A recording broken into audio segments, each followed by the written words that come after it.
Bonjour et bienvenue à notre émission Lire des livres. Aujourd'hui, nous avons le plaisir d'accueillir Bernard Sauvagnat pour un livre écrit à plusieurs mains et qui s'intitule « Fake news et contre-vérité. Comment s'en affranchir ?» Bonjour Bernard. Bonjour. Comment vas-tu ? Je vais bien, merci. En tout cas, merci d'avoir fait une petite incursion de ton séjour à Collonges pour venir jusqu'au studio d'Espoir Média pour que nous puissions parler et présenter ce livre qui s'appelle donc « Fake news et contre-vérité, comment s'en affranchir ?» En fait, si j'ai bien compris, tu es le maître d'œuvre de cet ouvrage tout frais parce que c'est un livre qui a été écrit à plusieurs mains. Mais avant qu'on parle plus précisément du livre, on va essayer de te connaître un petit peu plus. Et je te propose donc quelques petites questions, une petite interview ping-pong, et que tu puisses nous dire, en un mot, ce que tu es. Tu es mer ou montagne ? Montagne. Professeur ou pasteur ?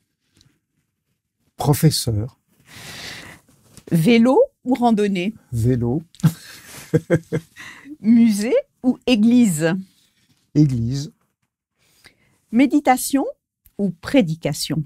Prédication. Presse ou journal télévisé ? Presse. Facebook ou Instagram ? Ni l'un ni l'autre. Ni l'un ni l'autre, je m'en doutais. Tu es plutôt stylo bic ou surligneur ? Plutôt stylo. Agir ou réfléchir ? Réfléchir. Gospel ou opéra ? Opéra. Et puis une dernière, cuisine française ou exotique ? Italienne. Ah, italienne. Au moins le choix est clair. Merci beaucoup pour une manière un petit peu originale de te connaître un petit peu. Mais maintenant, passons donc à ce livre, Fake News et contre-vérité, comment s'en affranchir ? Alors, ma première question, c'est qu'est-ce qu'une fake news ?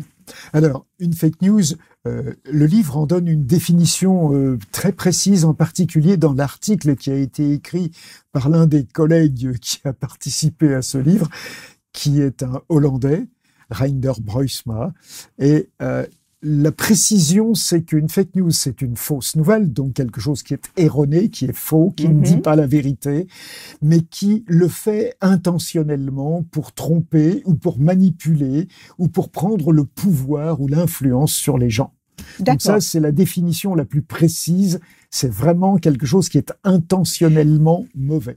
Voilà, c'est ça ce qui je trouvais intéressant dans ta réponse, c'est que c'est pas juste quelque chose de faux, mais c'est qu'il y a une intention derrière. Derrière, oui, c'est disons, la définition précise, c'est ça. D'accord. Et est-ce que ces fake news, c'est lié aux réseaux sociaux ? Est-ce que ça existait avant, les fake news ? Oui, ça existait avant. Ça existait avant au point qu'on peut dire que même dans des textes de l'Antiquité, on a des choses qui parlent de fake news.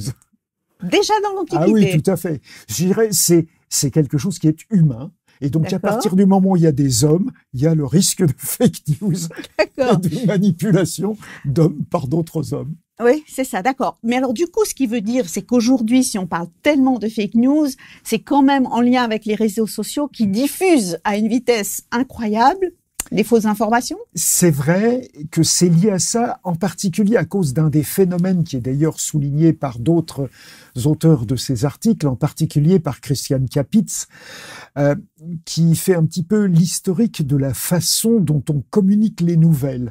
Et c'est vrai que dans notre monde, on a d'abord communiqué par la presse écrite. Ensuite, on a communiqué par la radio, par les ondes, ensuite par l'image avec la télévision.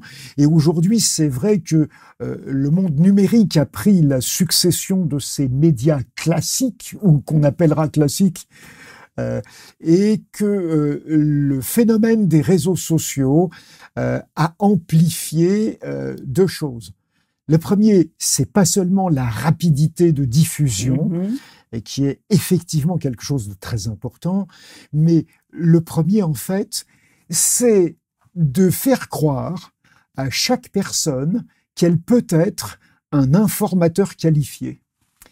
Et que aujourd'hui, par exemple, le journaliste de presse que moi j'ai été pendant tout un temps, et qui a une formation particulière, et qui a été éduqué à vérifier ses sources, à prendre différentes sources pour voir comment on parle d'un même événement de façon différente, et donc à avoir un point de vue équilibré sur un sujet.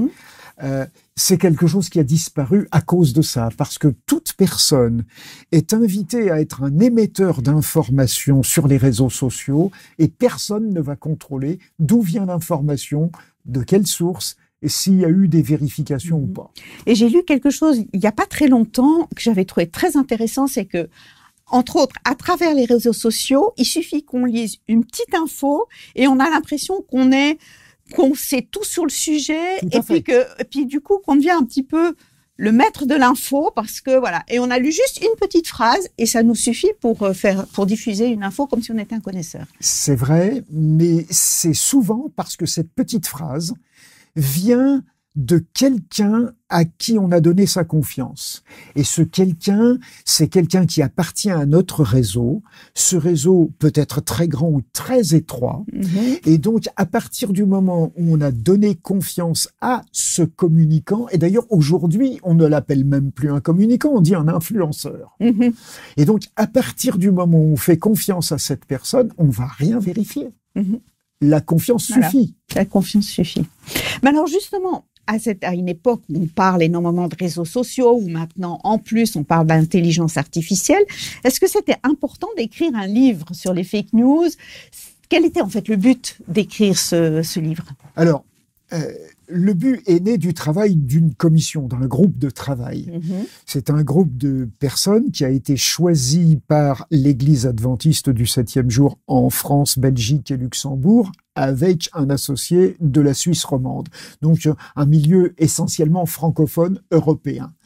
Et ces collègues, avec moi, nous avons constaté qu'il y avait de plus en plus de problèmes dans le milieu des églises et en particulier chez les jeunes qui fréquentent ces églises ou qui sont un peu en marge de ces églises. Il y avait des problèmes de crédulité qui nous effaraient parfois. Et alors on s'est dit, il faut qu'on fasse quelque chose, d'autant plus que on a l'impression que dans le domaine récréatif, purement spirituel, les églises proposent des tas d'activités aux jeunes. Mais que sur le plan intellectuel, sur le plan du raisonnement, sur le plan de l'esprit critique, il y a très peu de choses qui est fait pour ces jeunes. Et alors on s'est dit, il faut absolument qu'on tire un signal d'alarme en disant, il y a quelque chose qui doit être fait pour aider en particulier les jeunes dans nos églises à être conscients de la problématique et à savoir qu'ils ont intérêt à développer un esprit critique constructif. Voilà, et puis développer un certain équilibre aussi par rapport à tout ce qu'on entend. Et puis, une fois qu'on a pensé à ça, on avait conçu un projet qui était tout différent de la préparation d'un livre. On avait conçu de faire une grande rencontre avec des tas de jeunes, et en particulier des universitaires et des lycéens, des gens qui sont à la fin et qui préparent leur maturité ou d'autres diplômes de fin d'études secondaires. Et on s'était dit, on va les rassembler, on va discuter avec eux. Alors, éventuellement, on réunira des documents qu'on leur donnera dans un dossier ou dans un livre. D'accord. Et puis, on fera peut-être quelques petits clips vidéo, des émissions de radio, de façon à ce qu'ils aient aussi la possibilité de consulter des choses facilement. Et puis, le Covid est arrivé. Et ça a mis tout par terre. Le Covid a tout changé. Ah oui. Ce projet a été mis par terre parce qu'on avait déjà réservé les lieux. Ça fait un moment que ce projet est en cours, en fait. Oui, tout à fait. C'est le résultat de 4 ans de travail, presque. Moi, j'ai cru que ce livre était un petit peu le résultat du Covid, parce que le Covid a fait ressortir beaucoup de choses. Tout à fait. Et justement, le Covid nous a encouragés à dire, bon, maintenant qu'on peut pas faire cette rencontre qu'on avait prévue, maintenant qu'on a réuni de l'ad hoc, maintenant qu'on a disons, solliciter des intervenants. eh bien, on va essayer au moins de faire quelque chose qui pourra rester, être utile. Et donc, on a été obligé de se tourner vers un livre. Non, parce qu'on en était à se poser, est-ce qu'on va créer un site Internet? Est-ce qu'on va mettre quelque chose... parce qu'on a constaté qu'il existait différents lieux, et on les a mis d'ailleurs dans la bibliographie de ce livre-là. Qui est assez longue d'ailleurs, hein, et qui peuvent aider à éduquer en quelque sorte l'esprit critique des jeunes chrétiens et autres. Et autres, oui, c'est clair, parce que ça peut aller plus loin que le christianisme. Tout à fait, ça concerne toute la société finalement.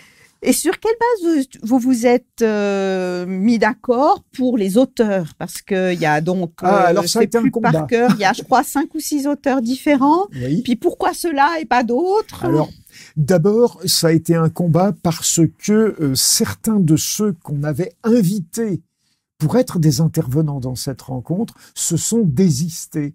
On dit, on veut bien intervenir oralement, être là, éventuellement fournir un ou deux petits documents, mais rédiger un texte qui soit publié et qui reste dans un livre, il y en a qui ont tiqué et qui ont hésité. Alors on a dû se mettre à la recherche d'autres. Et puis, on a été confronté au fait que un des auteurs a été sévèrement critiqué par un des membres de la commission de travail, et au point que ce membre a décidé de renoncer à faire partie du groupe de travail si on publiait l'article qui avait été proposé. Donc, il y a eu un espèce de combat interne aussi au groupe de travail. Et donc, ça n'a pas été simple de résoudre ça. Mais, alors, on s'est tourné vers d'autres intervenants et finalement, je dirais, ça a été un bonheur parce que ceux-là nous ont proposé des textes qui ne sont pas forcément tous faciles, mais des textes qui nous ont paru être vraiment importants pour le sujet. Et donc, finalement, on s'est dit, voilà, avec ces 8 textes qu'on a, on doit pouvoir faire quelque chose qui a une cohérence. Alors, ce groupe de travail n'était pas un groupe qui s'est formé à sa propre initiative. C'est un groupe qui a été sollicité par l'Union des Églises adventistes de France, Belgique, Luxembourg. Et donc, on avait, nous, une fonction juste de proposition. Et donc, on a fait la proposition de publier ça. Et c'est cette instance-là qui a décidé d'accepter notre proposition et de publier ce livre et de financer sa publication. Et donc, il ne faut pas penser, et d'ailleurs, ça a été un petit débat pour la couverture, parce que le groupe spontanément disait, comme on dit pour beaucoup de livres collectifs, sous la direction de Bernard Sauvagnat, et l'organisme nous a dit non, préfère que vous mettiez les noms de tous les auteurs plutôt qu'il y en ait un qui soit mis en avant. Mais on a quand même l'impression que tu es le chef du projet. Parce que c'est quand même moi toi qui ai présidé la commission. Voilà. Ah, c'était parce que tu étais président de la commission, d'accord. Donc, j'étais presque forcément le chef du projet. Mais c'est vrai qu'après ça, moi, ayant travaillé dans la presse écrite, ayant travaillé dans l'édition... Oui, tu savais de quoi il en retournait aussi. J'ai fait le gros du travail de préparation, de relecture, et trouver les équipes pour faire des relectures après coup. Et tu occupes bien ta retraite, en fait. Oui, ça... Ma femme me demande si je suis retraité. Oui, j'ai un peu la pression et je crois que je peux la comprendre. Quand je regarde ce livre, il a été découpé en 2 parties. D'abord, la première, distinguer les vraies des fausses informations, et après, une approche religieuse par rapport à toutes ces fausses informations. Est-ce que tu peux nous en dire un peu plus? Pourquoi le choix de ce découpage, en fait, en 2 parties? Alors, c'est vrai que l'ensemble de la commission est essentiellement composé de théologiens, puisque c'est une commission théologique mandatée par une église. D'accord. Et donc, c'est vrai que notre tendance à écrire est toujours teintée de la théologie, qui est notre formation, qui est notre profession, même puisque la plupart sont des enseignants ou des anciens enseignants. Donc, on était conscient que c'était souvent teinté de nos spécialités de domaine de recherche. Et donc, finalement, on s'est rendu compte qu'on avait peut-être, alors, La volonté de ne pas numéroter les chapitres de façon à ne pas dire voilà le chemin pour entrer dans le sujet. En fait, chaque chapitre peut se lire de manière indépendante. Tout à fait. C'est ce que j'ai constaté en le lisant. Voilà. Tout à fait, dans n'importe quel ordre. Et on n'a pas voulu dire à l'auteur voilà comment il faut faire.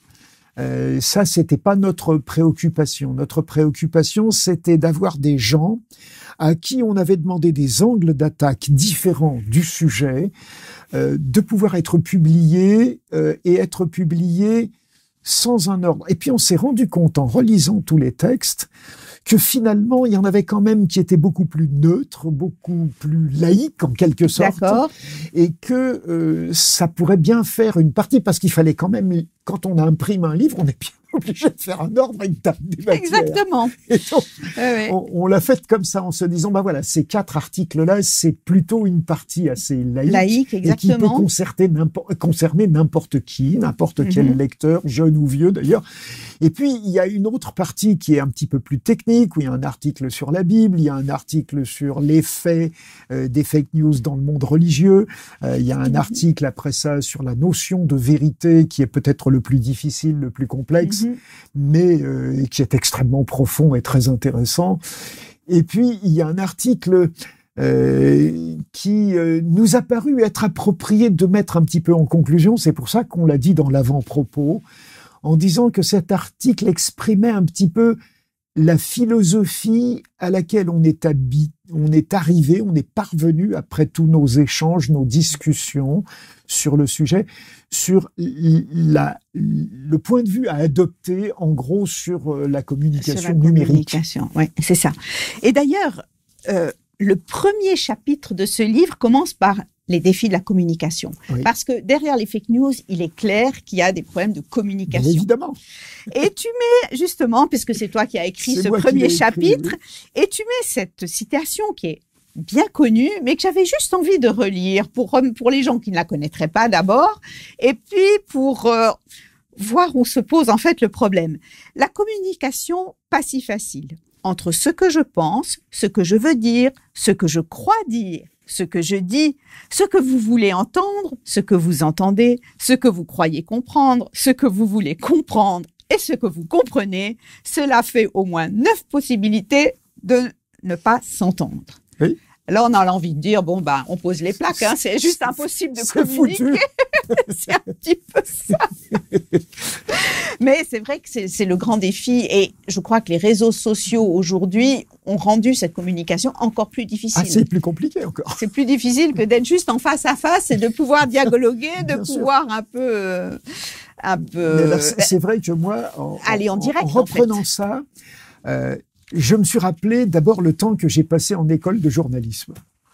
Et je me souviens que moi, j'ai appris quelque chose qui m'a vraiment été utile toute ma vie. Et entre autres, j'ai suivi un cours qui était spécialisé dans la vulgarisation. Qu'est-ce que la vulgarisation ? Prendre un sujet complexe et essayer de le faire comprendre à quelqu'un qui n'a aucune notion de ce sujet et de ce domaine. Et c'est un véritable défi. C'est un défi qui est très intéressant, moi qui m'a passionné en tant que journaliste. En disant, en fait, si je veux être compris, moi qui voudrais communiquer un message que des tas de gens ne comprennent pas ou auquel ils n'ont pas eu accès, comment est-ce que je vais faire pour qu'ils me comprennent ? Et ce défi-là est devenu, je dirais, un mode de fonctionnement de toute ma vie. Parce que ça a été valable dans ma salle de classe quand j'ai été prof. Ça a été valable, bien sûr, dans la revue dont j'ai présidé au Destiné pendant 8 ans. Ça a été aussi mon rôle comme pasteur, même si tout à l'heure j'ai dit plutôt prof que pasteur, quand je prêche devant une assemblée d'église. Comment je vais parler ? Qu'est-ce que je vais dire ? Et c'est un défi, hein ? Et c'est un défi. Et j'ai constaté, par exemple, j'ai été professeur dans une école internationale où il y avait un département d'enseignement de la langue française pour des étrangers. Et quand je parlais à ces étrangers en début d'année scolaire, plusieurs me disaient « Je vous comprends plus facilement que beaucoup d'autres ». Et parce que tu as toujours eu à cœur de vouloir transmettre et de faire comprendre. Et j'ai compris que pour l'oral, par exemple, il fallait prononcer correctement le français, qu'il fallait parler avec un rythme qui restait accessible à l'étranger, qu'il fallait utiliser un vocabulaire non pas vague, mais précis, mais simple. Absolument. Et donc, en apprenant ça et en se disciplinant pour ça, on est toujours en train de penser, est-ce que je vais être compris? Et tous les premières étapes de cette communication, c'est exactement ça que tu viens de dire, c'est un truc qui m'habite. Effectivement. Et puis justement, suit un article, enfin quelques pages, écrites par une journaliste encore en activité, qui est Claire Bernol, et qui, en fait, soulève une question qui, moi, m'a toujours interpellée.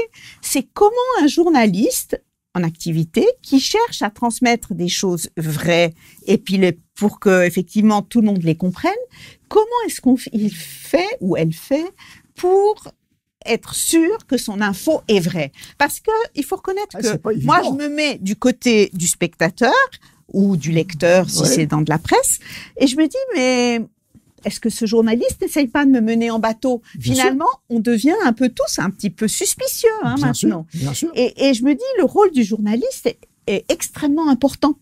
Oui. Alors, comment est-ce qu'un journaliste fait pour être sûr que ce qu'il écrit ou ce qu'il dit, si c'est filmé, est vrai? Alors, bien sûr, la première chose que Claire a racontée et que j'aurais pu raconter presque à sa place aussi, parce que on nous enseigne dans les écoles de journalisme, et même si elle n'a pas fait directement une école de journalisme, elle a eu des stages et des tas de choses qui l'ont guidée vers ça, c'est qu'il y a des sources qui ont une crédibilité, parce que il y a un fonctionnement, il y a des principes, et il y a, je dirais, des exigences, une déontologie professionnelle. Et elle qui travaille en France pour un hebdomadaire français, elle cite l'agence France Presse. Alors, qu'est-ce que c'est que l'agence France Presse? Alors, on connaissait avant les grandes agences Reuters, les agences diverses qui existent dans le monde de la presse. Mais la déontologie de ces agences est très simple. Ils ont des représentants dans différents endroits du monde et très répartis. Et quand il y a quelque chose, ils vont sur place, ils regardent, ils filment, ils prennent des photos, ils écrivent des dépêches. Et ces dépêches-là, elles ont l'avantage de venir de gens qui sont souvent des témoins directs. D'accord. Ou des témoins indirects, mais qui sont allés voir sur place et qui ont parlé avec les gens qui ont vécu l'événement dont on parle. Et donc, ça, c'est une des premières règles, c'est de faire confiance à un organisme qui a construit sa crédibilité à travers l'histoire de son travail, la renommée de sa compétence. Et puis qu'ils vont avoir des infos assez objectives. Ah oui, et eux, leur objectif n'est pas de commenter. Oui, c'est ça. N'est pas de donner une opinion sur l'info, c'est de dire ce qui s'est passé. Ouais, d'accord. Et moi, je sais que j'ai lu pendant les 8 ans où je me suis occupé de la revue Signe des Temps, j'ai lu toutes les dépêches du monde religieux de cette époque, puisque c'était une revue à consonance religieuse, et j'apprenais des tas de choses, mais j'étais souvent curieux d'avoir plus de détails et d'essayer de m'informer ailleurs. Et donc, la deuxième règle, elle est là. Oui. C'est-à-dire, tu as une source, mais il faut essayer d'en trouver d'autres. Oui, c'est ça. Et d'autres qui ne sont pas forcément du même bord. C'est-à-dire que, bon, moi j'ai souvent raconté ça en blaguant. Moi qui suis auvergnat, j'étais un fan quand j'étais gamin et jeune de Fernand Reynaud, cet humoriste français auvergnat, et qui disait je comprends pas les Anglais, ils mettent que des noms de défaites, Waterloo Station, Trafalgar Square, et il nous disait de cette façon-là que on a tendance à raconter l'histoire pour vanter son point de vue, pour essayer d'être fier de soi-même, de son pays, de son parti, de ceci, de cela, de son église, si on parle d'information religieuse. Oui, et donc, on ne traite pas le sujet de la même façon de quelqu'un qui soupçonne, qui... Mais c'est très intéressant d'avoir deux points de vue. Celui qui est pour et celui qui est contre. D'ailleurs, ça change énormément. Oui, c'est ça, mais c'est clair. Et je pense que, comme tu dis, de vérifier les infos. Et il y a... Enfin, j'aime beaucoup sur Instagram la Suisse romande, mais des petites infos. Elles sont très courtes. Et ce que je trouve très intéressant, c'est que justement, à la fin, ils mettent... Tu peux aller vérifier toutes ces infos et ils mettent un site sur lequel on peut aller vérifier. Et je trouve que ça donne l'impression que c'est en tout cas sérieux, et parce qu'on a le moyen d'aller voir ailleurs que ce dont ils nous ont informés est vérifiable. Tout à fait. Et d'ailleurs, tous les grands organes de presse, de télé, de radio et de presse écrite, aujourd'hui, ont un service de ce qu'on appelle en anglais fact-checking. C'est-à-dire, on va vérifier. Ils ont des journalistes spécialisés pour vérifier ça. Et d'ailleurs, l'un des livres qui est dans la bibliographie a été écrit par un fact-checker qui est employé par des grands journaux et qui, justement, s'est penché sur le sujet des fake news à cause de sa profession spécialisée. Et aujourd'hui, ça existe dans tous les grands médias. Et donc, ça montre là aussi que qu'on soupçonne les journalistes en général. Je comprends que ça peut arriver parce qu'il y en a qui nous mènent en bateau, c'est vrai. Mais la déontologie professionnelle donne quand même certaines garanties. Et en particulier, ces grands médias aujourd'hui sont conscients que leur crédibilité dépend de l'effectivité des travaux de leurs fact-checkers. C'est clair. Mais alors, du coup, ce qui veut dire, c'est que, revenons-en aux réseaux sociaux qui sont si importants aujourd'hui, c'est que ça va aussi dépendre justement d'où vient l'info. Exactement. Si elle vient d'une info vérifiée ou si ça vient juste d'un contact sur Facebook ou sur Instagram et puis qui va en fait dire tout et n'importe quoi. Le temps passe un petit peu, alors j'aimerais qu'on avance un peu. Justement, sur Internet, d'une manière générale, on ne prend pas toujours le temps de vérifier, on prend souvent ça comme vérité d'évangile. Mais quelque chose qui m'a surpris dans ce livre, c'est que dans le premier chapitre de la deuxième partie, qui est donc sur l'approche religieuse, et puis tu as écrit cet article avec Rudy Van Moor, et en fait, vous parlez que dans la Bible, il y a déjà des fake news. Oui. Tu nous en dis un petit peu plus ? Par exemple, la plus célèbre et la plus évidente, qui est considérée comme fake news par l'auteur de l'Évangile selon Matthieu, c'est que le bruit s'était répandu que Jésus avait annoncé sa résurrection. Et donc, quand il a été enterré, il semble que, d'après Matthieu, des autorités juives aient voulu prévenir la manipulation qu'auraient pu faire les disciples d'enlever le corps de là où il avait été enterré, d'aller le cacher quelque part et de dire il est vivant, il est ressuscité. Et donc pour ça, on a mis des gardes armés devant le tombeau. C'est ce que raconte l'évangile de Matthieu. Et puis, il se trouve que le matin, on trouve le tombeau ouvert, les soldats sont là complètement groggy et le corps n'est plus là. Alors, l'autorité religieuse qui a dépêché cette garde va inventer le fait qu'ils se sont endormis, que pendant ce temps-là, les disciples sont venus, comment ont-ils su ? Ont pris le corps. Et ont volé le corps. Voilà, et on va payer les soldats pour que ce soit la fake news qu'ils racontent. De façon à convaincre les gens que Jésus n'est pas ressuscité, qu'il est bien mort. Alors bien sûr, cette histoire-là, c'est vraiment de la manip telle que Matthieu la conçoit. Mais il est évident qu'aujourd'hui, par exemple, quelqu'un qui critique les évangiles, qui critique la foi chrétienne et la résurrection, va dire, voilà, ça c'est une double fake news. Matthieu a inventé ça pour faire croire que Jésus est ressuscité. Donc, on peut toujours tourner une chose dans un sens ou dans un autre. Et je trouve justement très intéressant ce que tu dis, parce que si ça a même déjà existé du temps de la Bible, donc il y a plus que 2000 ans que les fake news existent, je trouve que le Covid a fait exploser. Ça a été un accélérateur. Absolument. Ah oui. Et je trouve que même au niveau des églises, que ce soit adventistes ou évangéliques ou n'importe, dans toutes les églises, le Covid a fait sortir beaucoup les fake news, a même fait ressortir très fortement un espèce de complotisme. Oui. Et je trouve qu'aujourd'hui, c'est difficile de rester en équilibre parce que entre tout croire bêtement et tout rejeter en se disant non, du moment que ce n'est pas quelque chose de vérifié à 100%, je rejette tout et tout. Je trouve que c'est difficile. C'est difficile. C'est un nouveau défi qui est là dans le monde chrétien, qui est franchement pas très facile. C'est vrai, et c'est la raison pour laquelle on s'est dit il faut quand même qu'on laisse une trace du boulot qu'on a fait. Oui, c'est ça, je comprends. Parce que justement, on a été effarés par ce qu'on a entendu à l'époque pleine du Covid, avec les vaccins et tout. Oui. On en a entendu tellement de toutes les couleurs.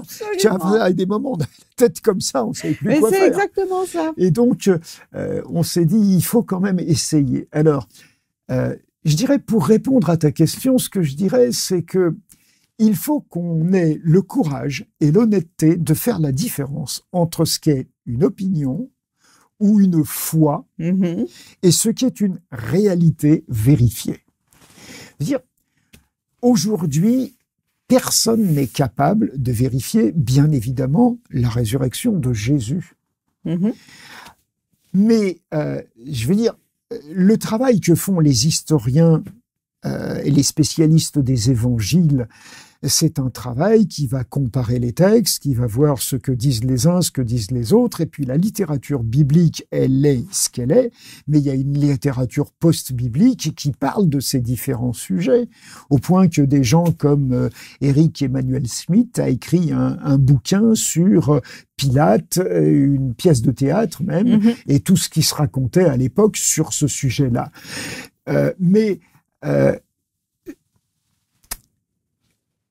On peut avoir des conclusions historiques qui prétendent être scientifiques, mais si on veut être honnête, et moi je me suis beaucoup penché sur cette question de l'histoire, on n'a pas de certitude absolue sur un certain nombre d'événements de l'histoire. On a la certitude aujourd'hui quasi indiscutable que Jésus a bel et bien existé, qu'il a fait un certain nombre de choses qui l'ont fait remarquer, mais prouver et dire qu'il est ressuscité, c'est quelque chose d'extrêmement délicat tient de la foi, et compliqué. Et donc, moi, je crois à la résurrection de Jésus, mais je mets ça devant le verbe « je crois ». Exactement. C'est-à-dire, c'est une foi, c'est un acte de foi. Exactement, alors, quelqu'un qui serait totalement laïque et qui, je dirais, c'est une opinion. C'est une opinion. C'est pas une vérité. Mais c'est pas une vérité vérifiée. Par contre, il y a des choses qui sont absolument indiscutables. Ce qui est fait, vérifié en laboratoire, et que avec la reproduction des conditions, vous pouvez reproduire indéfiniment parce que ça a été vérifié, ça a été vraiment vérifié. Donc, ça devient quasi indiscutable. Et il faut reconnaître ce qui est indiscutable de ce qui ne l'est pas. Alors, c'est vrai qu'il y a peut-être peu de choses de ce qui est indiscutable. Mais aujourd'hui, avec l'évolution de la société, on a beaucoup remis la science en question. Et personnellement, je trouve que c'est très dommage.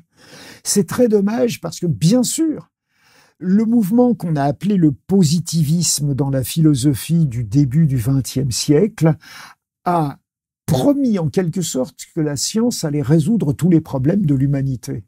Or, ce n'est pas vrai. Et en plus, c'est une prétention qui va au-delà de la science. La science ne prétend pas ou ne doit pas prétendre être capable de résoudre tous ces problèmes. Elle est capable de permettre des avancées technologiques. Si aujourd'hui, il y a des gens qui nous regardent sur Internet, c'est quand même, il y a eu des avancées technologiques qui n'existaient pas il y a 20 ans. C'est inéluctable. C'est indiscutable. Je veux dire, c'est un fait qui est là. Et ces faits, ils sont fondés sur quoi? Sur des études de physique, du fonctionnement des ondes, du fonctionnement de l'informatique. Alors, moi, je suis pas capable d'expliquer ça en détail, c'est pas mon métier. Mais voilà. Mais mon fils le ferait peut-être mieux que moi, mais voilà, lui, il est ingénieur en informatique, pas moi. Voilà, c'est cela. Mais écoute, en tout cas, merci infiniment. J'avais encore plein de questions, mais malheureusement, le temps passe. Et puis, ce n'est que pour vous donner envie d'acheter et de lire ce livre vraiment très intéressant. Et j'ai trouvé très intéressant parce qu'il est justement, c'est des petits chapitres courts qui peuvent être lus de manière indépendante les uns des autres. Et vraiment, c'est une belle source sur quoi s'appuyer en fait pour essayer de pas trop se faire avoir, essayer de trouver un équilibre aussi par rapport à tout ce qu'on entend, tout ce qu'on peut lire aujourd'hui. En tout cas, merci infiniment d'avoir pris ce temps de venir, de nous commenter ce livre donc qui s'appelle Fake News et contre-vérité. Comment s'en affranchir? Alors, c'est un livre tout frais, parce que là, nous sommes début mai et il est sorti, je crois, début mai, donc ou tout fin avril. Voilà, et il est paru donc aux éditions Vie et Santé. Vous pouvez vous procurer ce livre, ici, à la librairie Vie et Santé à Renan. Vous avez le site web qui s'inscrit en bas de votre écran. Et en France, vous le trouverez aux éditions Vie et Santé à Damary-Lélis. Alors, merci Bernard, merci à vous tous qui nous suivez sur la chaîne YouTube d'Espoir Média ou sur AdventPlay. Et si cette émission vous a plu, n'hésitez pas à la liker et à la partager autour de vous. Et moi, je vous donne rendez-vous bientôt pour une nouvelle émission Lire des livres sur Espoir Média. À bientôt!